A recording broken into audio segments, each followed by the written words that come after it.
In front of me is OPPO Reno13 FS 5G, and today I would like to show you how you can add audio or video file to text message.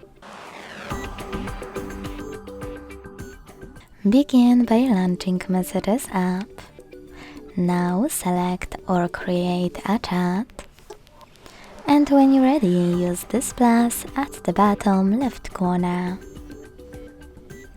Then hit Files, and to add an audio one, select Audio at the top, click on one of those apps or click on those three lines at the top left corner and pick one of those sources. Either way, after finding your file, click on it to attach it. To add a video one, select Gallery section instead. Look for your video here and click on it to add it.